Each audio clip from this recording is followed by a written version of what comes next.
oba speaker babwe bazimba ku nyumba ngeza wano bakola ku sente ngeza abafe nabo balwala balyanga ffe bebakanga ffe katonda abwe yomuno waffe oba bikyukamu Saymore aba ali ready mbadde nsaba mumpe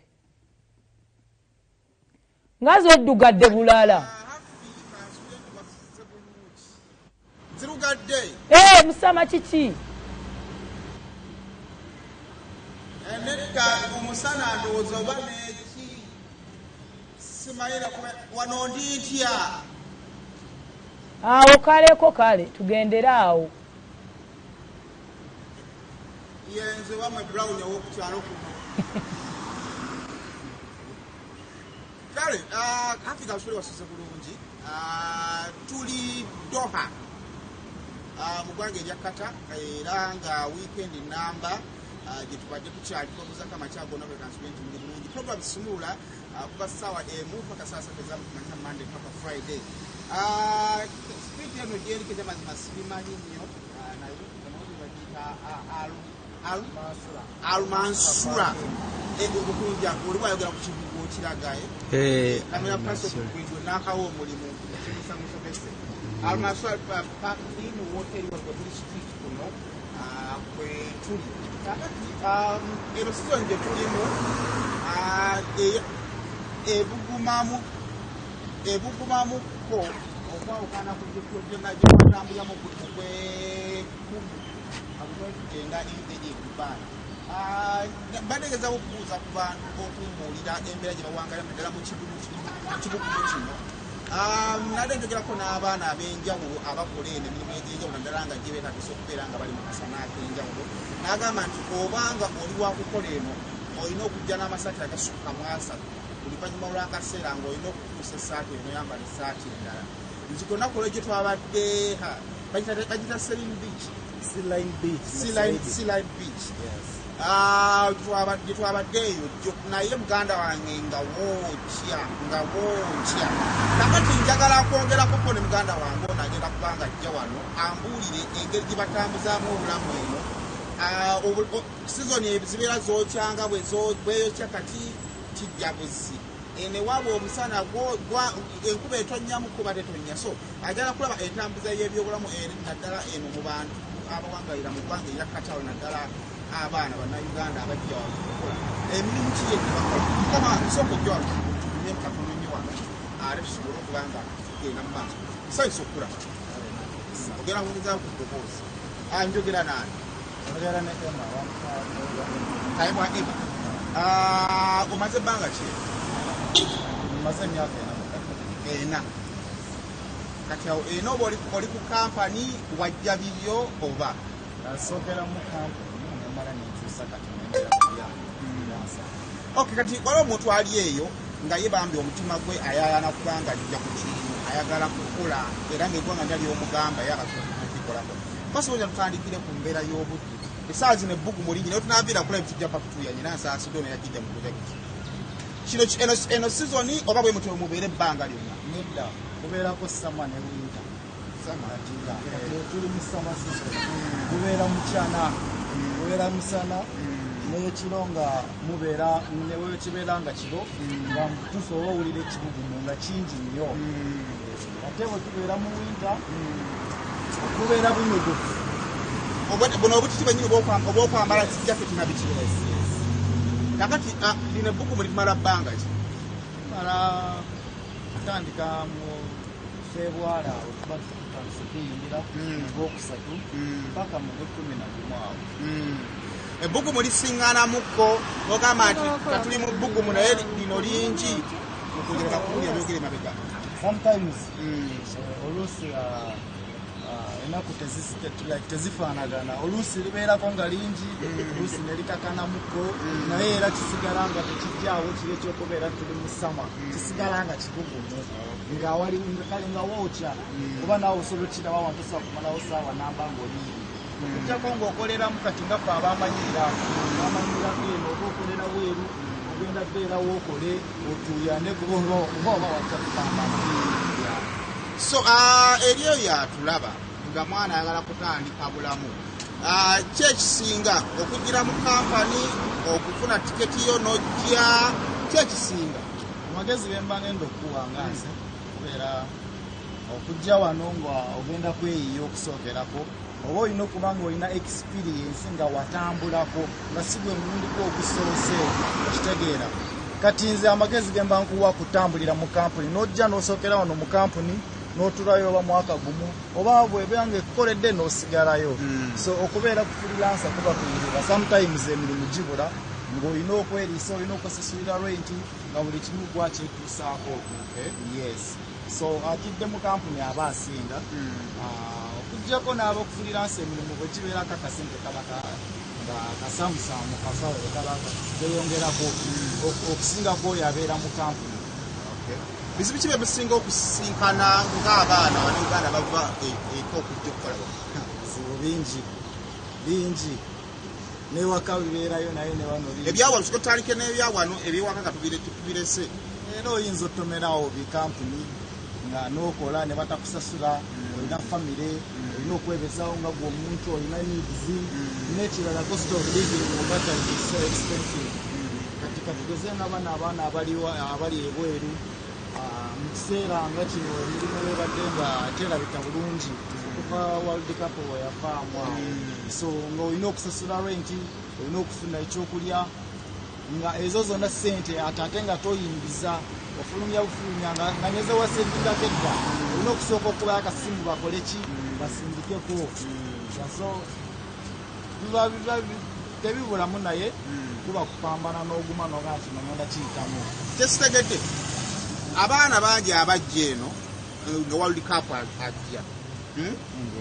World Cup eyaggwalwa abantu abafiirwa emirimu gyabwe kubanga kampani zaalanganga mujje mukole ku bisaawe mugenda kola bwe muti World Cup ensi ya World Cup ate World Cup eyaggwa abamu bafiirwa emirimu gyabwe bangi nnyo bangi kuba kampuni zimu zaleeta abaana ku short term contracts nga bajjidde ku myezi 6 myezi 3 baze kukola kutegeka World Cup nga ne World Cup eweddemu ku kutereeza ebyo byabyonoonese so abasinga beesanga mu like conditions whereby otaddemu akasente ko akawera naye otuuse wano okozeeko myezi 3 alina bagamba akalimu kaweddeko ya sente n'olaba nga oyonoonyeza bwereere ne babaza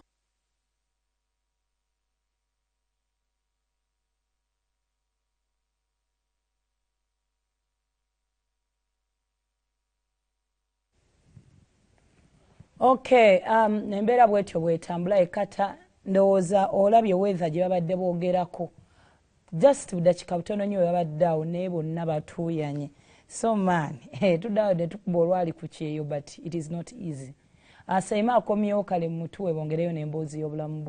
bw'ekata bw'obeera ewaka bifaanana bulala ate bw'otuuka eno era ne bikibukamu now eno ab'amateeka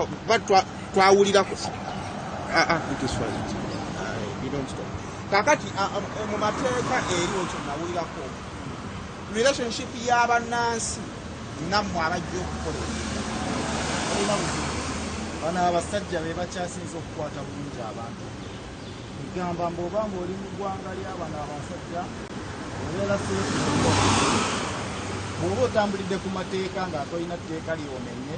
obeera seefu nnyo teryakukwatako so batulitinga bulungi abantu batulika bulungi temulimu bino biboozi bya mbosa mpisa bubi mbosa nkola bweti bitwawuliranga ennyo bakaddaama naye bemudingana abawabweru n'ekirala kidipendinga ku relationship yo gy'olina ne mukamaawo kuba oluusi oyinza okubeera nga olina mukamaawo naye era nga temukwatagana nnyo so tebibulamu ng'ebyo kale nga tumaliriza ogenda kunkwatamu wano katono nnyo mpola booti kwatamu booti kamalize ne mukunja abadde kamera pasoni wange mukunja badde olina okuddayo ogaanidde wano sisobola naawe kuddayo mangu nja kwogera kujenga osembera ano tosobola kuddayo mangu bwotyo twajja lwa kutaano leero si mande leero kati tosobola kuŋŋamba ate nsireyo mangu bwegati era nze mugambye waba ayagala nzireyo yalinnya agende e Uganda kati ate ekyewunyisa abatugamba tuddeyo bo tebaddayo kati awo nze nina obeerawo akawiiki akalala kamu then oluvannyuma tulyoke tuddeyo e Kampala. Olwo nga ki ekikutte eky'amaanyi kubanga pira ebbugumu lingi? Ebbugumu lyo lingi naye era n'enseene enyuma ebiriyo okutandikira ku nguudo ebizimbe natuuseeko mu ddwaliro limu gye bajjanjabira Sami Mighty Family kakeeya kali kakwegombesa okulwala kwegamba ng'otunuulira omulwadde waali ng'asobola n'okwewolereza n'abeera ku kitanda n'agaanirako kacyayi fulasika ennene byonna buli kirungi wakalabye akantu konyiga oba oyagala omusawo najja oba oyagala okulya najja oba oyagala koti najja wakalabye bakukulaze Sami byonna yabindaze ng'eddwaliro liri likwegombesa okulwala bakuleeteko eno lwakuba nti famire nyingi era ojja kubirwala baleme okuleetayo era osibire mulaga ewaffe naye nze sina buzibu bwe nasanzeyo wanyumidde ekizibu kiri kimu kyokka kye nasanga mu nnyonyi naye eno yo wanyumidde nti ennyonyi nali nyeganyega nagenda mu toyireti y'ennyonyi kati nali nyeganyiga obupeesa nga sitegedde akapeesa nekeerookinga ennyonyi n'ensibira mu ttooyi era kumpi kuva Uganda ennyonyi nga yakalinnya mpaka eno najjira mu ttooyi yennaku yokka gye nasanze ku lugendo lw'okulinnya ennyonyi naye ebisigadde walaayi bibadde bitambudde bulungi naye ebbugumu eriri eno bambi ayegomba okujja eno ekyo kyokka kiyinza okugobayo. Roughly Friday kyali kitya mwalina kivulu ku Saturday kyali kitya biwali osuubira abantu babalaga omukwano gwe wali ogusuubira oba bagutulaga n'okusukkawo kubanga siffe bayimbi abasoose okuva e Uganda ne tujja oyimbirako eno naye era n'omutegesi yakitugee nti abadde ategesa abantu bangi naye ku show yaffe King Shiba omukunji atasera Martha Mukisa naawe kasita naye wabaddewo n'abaabirabye ababadde ku live ne ku YouTube babitaddeyo mbirabye gyebiri zi Facebook bananga abantu abali eno batulaze omukwano era tusaba Katonda ayongere otuggulirawo amakubo ne mu nsi endala n'ennyonyi endala lwakuba ennyonyi yantaddemu ekyekango naye wategedde akapeesa kotalina kunyiga nga tumaliriza mukunja nga lubudde mubiri ebyokusaagasaaka si kusaaga ennyonyi yansibira engo ekyo kino kyokiresi wasanga King Shiba ng'alinga ng'omulago twabadde wano ku stage omu ku bantu bebasinze okufuwasa basinze okufuwasa nanuga bayagadde King Shiba kiki ekijja mu mutima gwe bwolabanga abantu ba-appreciate nti omuntu gwe walonda ng'omu ng'alabibwa ng'omulalu kati gesaazi n'abantu bajja nga basobola kujjawo na King Shiba ne bamwana esseeyi kinzizaamu nafunye I was so excitement kuba nange nadde sisuubira Shiba kuvaamu ekyo kye yavuddemu okuyimbira abantu n'olaba audience yonna ng'ekyuse n'abadde atudde mu katebe n'asituka kyongera okutulaga nti obulamu osobola okulaba ng'obukomye naye bw'oba tonnafa eweekumansi Katonda asobola okukola ebintu bye mu ngeri gy'aba abikozeemu kuba kakati bw'otunuulira nange yajja Shiba ku kkubo nange era senze ategerekeka ennyo oba ndi mugagga nnyo oba nze nsinga okutegeera oba nasoma nnyo ekigenza ewala naye kiba kitegeeza ekya Shiba kiwa n'abalala abakyali ku kkubo essuubi nti buyinza okutya naawe obulamu ne bukyukako kubanga Shiba yaani alinnya ku nnyonyi yadde kale nange kikola amawulire naye temwerabira nti naye yayimpitiddeko